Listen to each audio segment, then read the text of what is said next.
She once called him larger than life. For over a decade, they were inseparable, at least behind closed doors. To the public, he was a music mogul, a fashion icon, the man behind the hits that shaped a generation.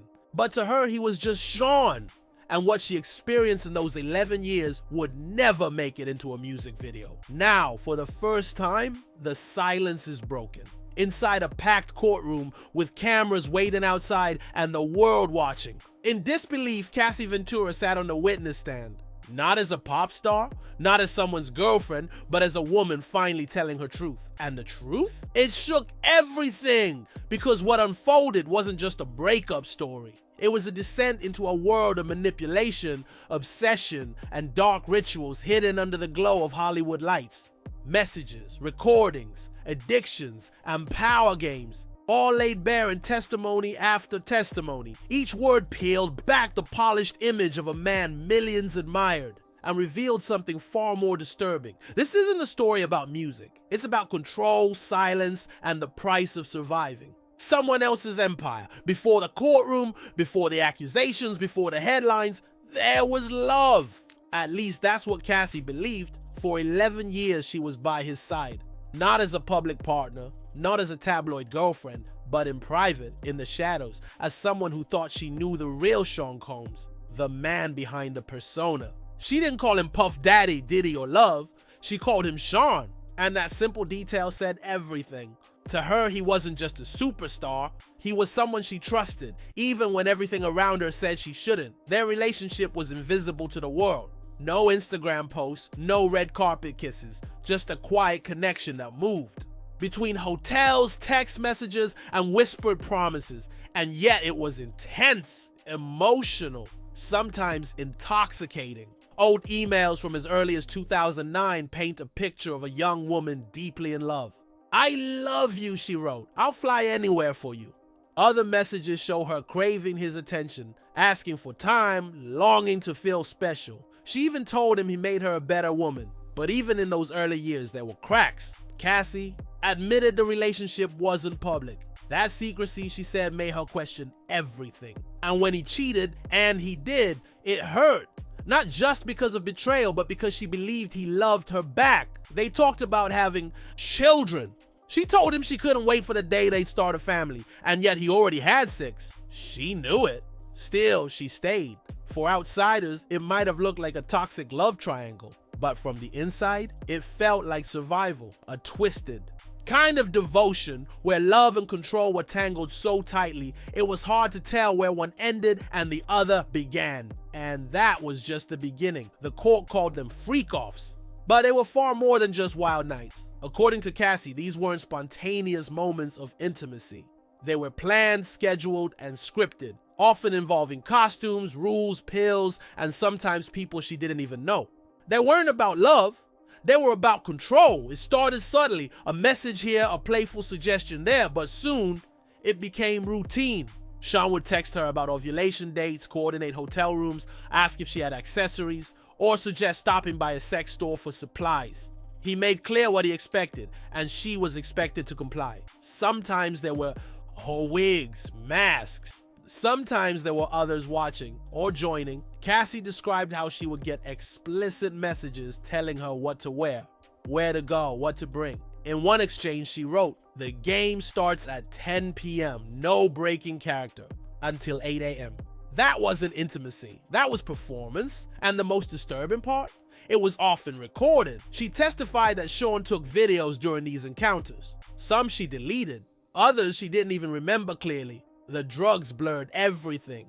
MDMA, opiates, painkillers, sometimes taken willingly, other times just to numb what was happening. She was high, numb, and often unsure what was real. She once asked him if he had pills. He said yes, she took them. She said the freak-offs were part of their rhythm. A dark routine that made her feel trapped, not desired.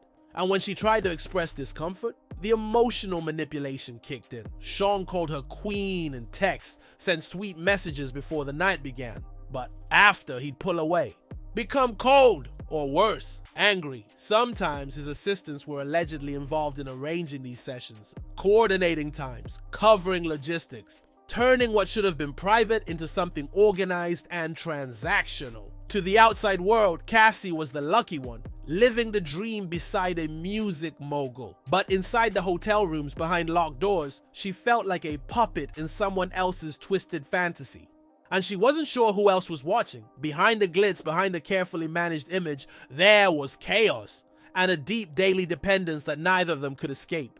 Cassie didn't hold back. She told the courtroom that drugs were woven into everything, before the freak-offs, during the after. Sometimes just to get through the day. She called them get-high partners. Sean had a preference, she said. Opiates and MDMA. He would use them regularly, and when he couldn't get them, his mood would change. He'd become irritable, volatile.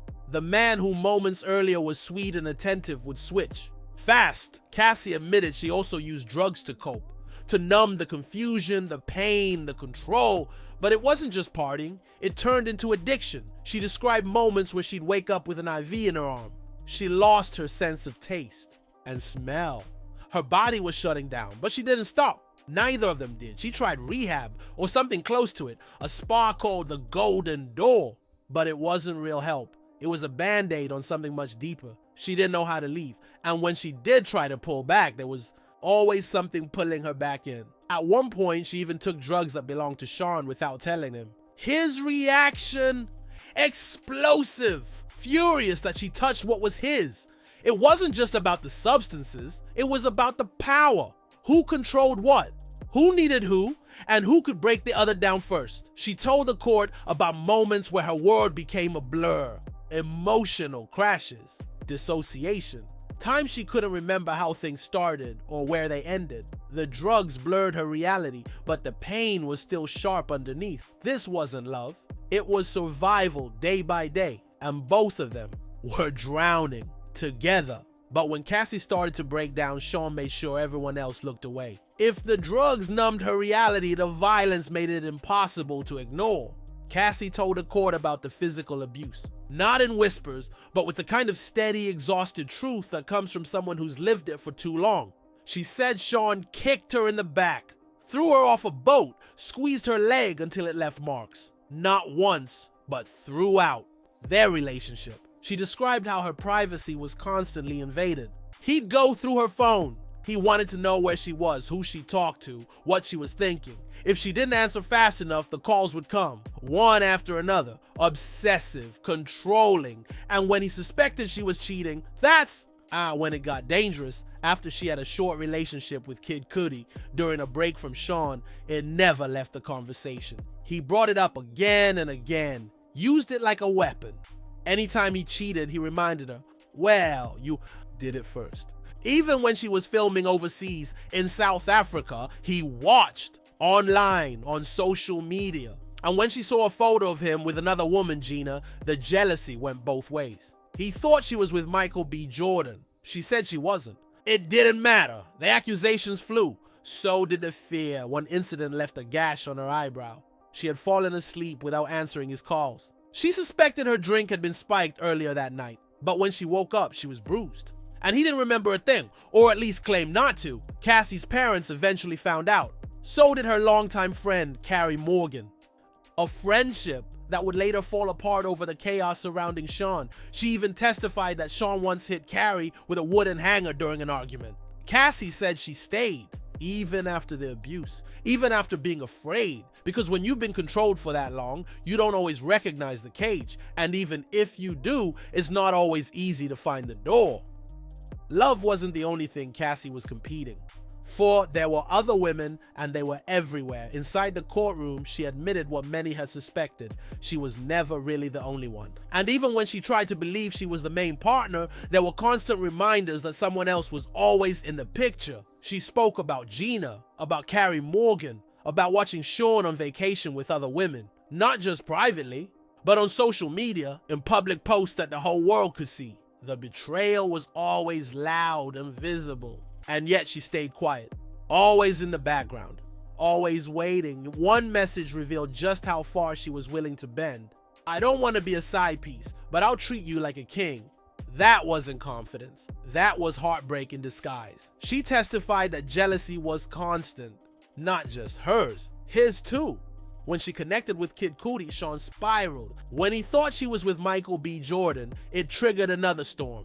The accusations didn't stop. And they weren't just personal, they were professional. Sean pushed her to collaborate with artists he thought would boost her career. At first, that included Kid Cudi, but later when things became intimate between them, Sean saw it as betrayal, even though they were on a break. The irony? Sean was cheating on her the entire time. She described how her trust eroded, how his control extended to everyone around her, including assistants, producers, and staff. She began to suspect that everyone was in on it, that they were protecting him, not her, that the machine was bigger than the relationship. Even when she tried to send messages of anger, she didn't just send them to him, she sent them to the staff. Everyone who had looked the other way. Because Cassie wasn't just breaking up with a man, she was fighting an entire industry that had silenced her, and the silence had lasted too long. By the time the court reached the Intercontinental Hotel incident, the room was already filled with tension. But what came next pushed everything further into territory that even seasoned trial watchers weren't prepared for. It started with a text, then another, then hundreds more. The messages shown in court revealed a pattern, not just of lust, but of manipulation, exhaustion, and control disguised as games. One of the most jarring texts read like a script. The game starts at 10 p.m., no break in character until 8 sharp a.m. Cassie explained it was a romance rekindling technique a friend had mentioned, but in their world, it became something much darker. There were instructions, outfits, rules. Sean would text, "Let's go to the sex club," or "Surprise, package coming from out of state." He asked about her period, not out of concern, but to schedule sex. He demanded she stay on VIP alert, texting back instantly, no matter the hour. In June 2017, she mentioned Carrie being at her place, and that they'd have to take the night elsewhere. Sean responded with frustration. She replied that he wasn't Bruce Willis, a subtle jab at his ego maybe, but the tone was different now, bitter, burnt out. And then came Johnny, a dancer who also worked as an escort. Cassie admitted they'd hired him, not just for a show, for what Sean wanted. When asked about what happened during the Intercontinental Hotel freak-off, Cassie hesitated. Her memory was foggy. She said the drugs were bad, probably MDMA. She couldn't recall all the details, just that she felt gone, disconnected, not fully there. And yet even after all that, she was still responding to his messages the next day. Still trying to keep up appearances. Still trapped in a cycle she couldn't escape. The courtroom sat in silence as the judge ordered those texts not to be shown publicly. The content was too graphic, too disturbing, but the jury saw them. The lawyers saw them, and Cassie had lived them. What happened in that hotel wasn't a one-time mistake. It was the result of years of build-up, manipulation, and emotional erosion. And that night, it all collapsed. By the time Cassie tried to save herself, it was almost too late. She testified that rehab wasn't really an option back then. Not in their world. Not in the orbit of a man like Sean Combs. What they were living wasn't seen as dangerous, just wild, just part of the lifestyle. But behind the party lights, her body was shutting down. She described the moment her senses disappeared. No smell, no taste, just a hospital ceiling and an IV in her arm. She'd overdosed. She didn't even know what day it was. That was her breaking point. She tried to pull away. She tried to heal. She even looked into a high-end spa, the Golden Door, hoping it could help her get clean. But nothing truly changed, because every time she tried to move forward, there was a message, a memory, a hook pulling her back. And the damage wasn't just emotional. She learned too late that Sean had allegedly dangled another woman off a balcony. Not her. Someone else. But it didn't matter. The image stuck. The realization that this behavior wasn't new, that others had been caught in it too, hit her like a wave. She got a life coach, according to court records. Though she claimed she didn't remember who the person was. She was numb, confused, lost in a spiral of drugs, fear, and exhaustion. And yet she still wanted him to see her. One of the last texts she wrote before it all unraveled said it plainly. "I need to feel this. You're my husband, the only one who sees this side of me." That wasn't love. That was desperation. The kind that comes from years of being told who you are, how to feel, and what to accept. And when the illusion finally cracked, what was left wasn't healing. It was silence, burnout, collapse. But for the first time, she wasn't running back. She was walking into a courtroom, and this time, she brought the truth with her. The courtroom wasn't just a legal battleground. It was a stage where years of silence finally broke. Cassie sat straight, composed, and answered everything. Even the most graphic questions. Even the ones that made the room uncomfortable. She didn't flinch when the defense pulled up old love messages trying to paint their relationship as consensual and passionate. She admitted to every word, but she also explained the context, what those messages really meant and what was happening behind them. The prosecution pushed forward with texts, timelines, drug admissions, violent outbursts. Some parts were too explicit to be shown to the public. Others were so raw, so personal, that the judge had to pause the session multiple times. Objections flew, tensions rose. At one point, the prosecution demanded a full break just to review one of the documents. It was that intense. The messages read in court were a mix of seduction and desperation. One moment, Diddy called her his queen. The next, he was planning sex clubs, sending packages, demanding freak-offs. It wasn't just a love story gone wrong. It was a system of control dressed in luxury. Even when asked about her looks, the courtroom saw the layers underneath. The charm, the talent, and the trauma. She had been a rising star, an up-and-comer signed to Bad Boy Records. But she was also someone trapped in a relationship that blurred the lines between passion and pain. When the day session ended, the judge dismissed the jury, thanked Cassie, and reminded everyone, no discussions with the government. But the silence that followed was louder than any gavel. Outside the courtroom, the headlines exploded. Fans were divided. The industry fell quiet, and for the first time, the man who had controlled the narrative for decades, Elle couldn't say a word because the world had heard Cassie now, and there was no going back. It started as a secret love story, a pop star and a mogul, a dream life, or so it seemed. But what unfolded in that courtroom wasn't a breakup. It was an unraveling, a dismantling of power. A voice once silenced, finally speaking without fear.